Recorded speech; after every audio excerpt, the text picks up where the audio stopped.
Goeiemiddag, geagte beoordelaars.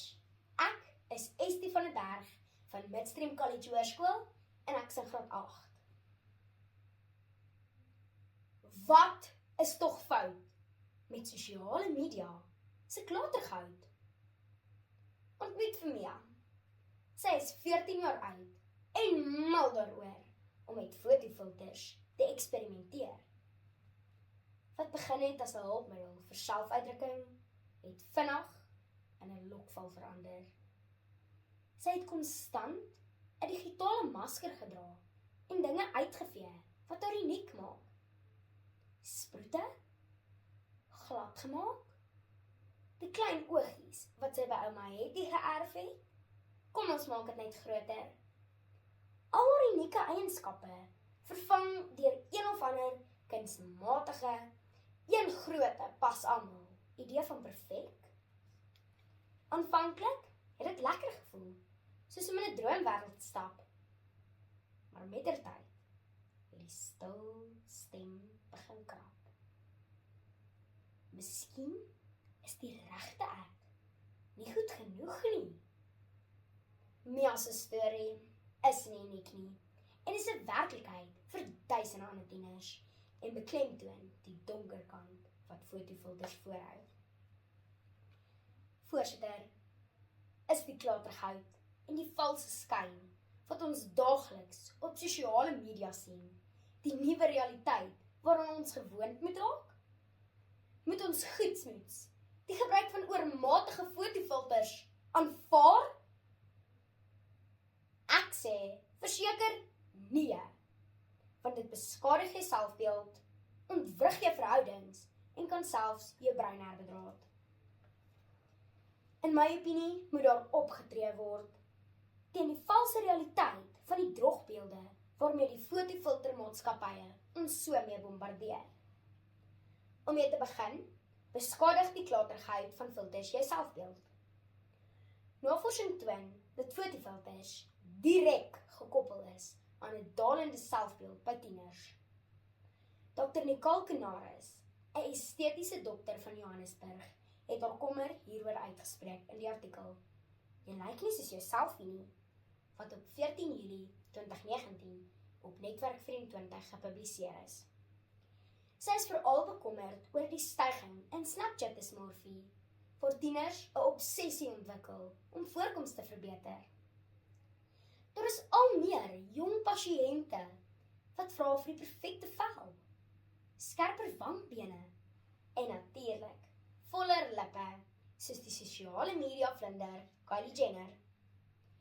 Dewald Lou, 'n sielkundige van Kaapstad, spreek hom ook sterk hieroor uit in die artikel Liggaamsdismorfie.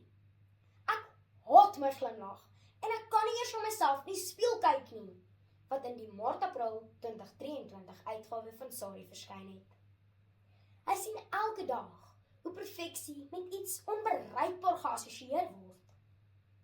Verder beskadig die klatergoud van filters ons verhoudings. Filters verander nie net hoe ons onsself sien nie, maar ook hoe ons met ander mense omgaan. Die veranderende landskap van sosiale media vir tieners, wat in September 2024 deur Solidariteit se maatskaplike werkersnetwerk geskryf is, het by Dr. Sherami Symington gaan aanklop vir antwoorde. Sy beamoen dat sosiale media 'n groot impak op sosiale en emosionele ontwikkeling by tieners het. Ek moet eerlik erken, met hierdie waardelose pronkery en klatergoud, laat dit my dink, wys hierdie persoon nou vir my hulle regte self, of is dit net nog 'n filter? Dit maak nie net ons vriendskappe seer nie, maar dit beïnvloed ook vertroue. Vir my floreer vriendskappe op egtheid, wanneer filters die norm word. Ons bou ons verbindings op 'n wankelrige fundament van die klatergoud van perfeksie. Dit is soos om jou huis op sand te bou. Dit mag dalk vir 'n rukkie goed lyk, maar kort voor lank eet jy stof. Laastens kan die klatergoud van filters die brein bedraad. Hierdie argument word deur neurowetenskappe gerugsteun. Herhaalde blootstelling aan gefiltreerde beelde lei ons brein om perfeksie te verwag en te verkies. Dit word bewys in die artikel Sosiale netwerke dalk 'n invloed op jou brein, wat op 9 Oktober 2021 op Netwerk 24 gepubliseer is. Daarin bevestig die navorser Rayata Kanai van London University College dat sosiale media neurale bane kan herbedraad. Dit is veral gevaarlik vir tieners, wie se brein nog besig is om te ontwikkel. Veral as dit kom by konsepte van selfpersepsie en skoonheidsstandaarde. Dink so daaraan, as jy altyd net na een soort musiek luister, gaan jou brein begin dink, dit is die enigste musiek wat die moeite werd is om na te luister. Filters doen dieselfde met skoonheid. Dit kondisioneer ons breine om natuurlike gesigte as minderwaardig te sien. Met verloop van tyd lei dit tot verwronge liggaamsbeeld en kan selfs geestesgesondheidskwessies soos depressie en voorkomsangs veroorsaak. Dames en here, die klatergoud wat filters voorhou, mag dalk skadeloos lyk, maar die wetenskap is duidelik. Hulle benadeel selfbeeld, ontwrig verhoudings en kan jou brein herbedraad. Ek sluit af met die beeld van die aantreklike jagter in die Griekse mitologie, Narcissus.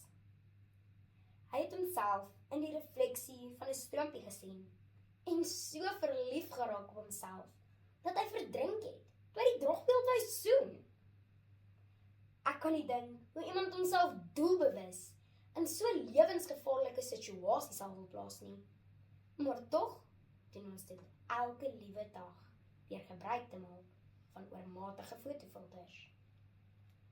My raad aan julle, neem asseblief foto's, maak herinneringe, deel dit met jou familie en jou vriende. Maar asseblief, hou tog net op om jouself met almal te vergelyk en te streef na die valse skyn wat die fotofiltermaatskappye ons so mee bombardeer. Want voor jy jouself kry, kan die klatergoud wat vir Narcissus verlei het, vir jou 'n baie hartseer werklikheid raak.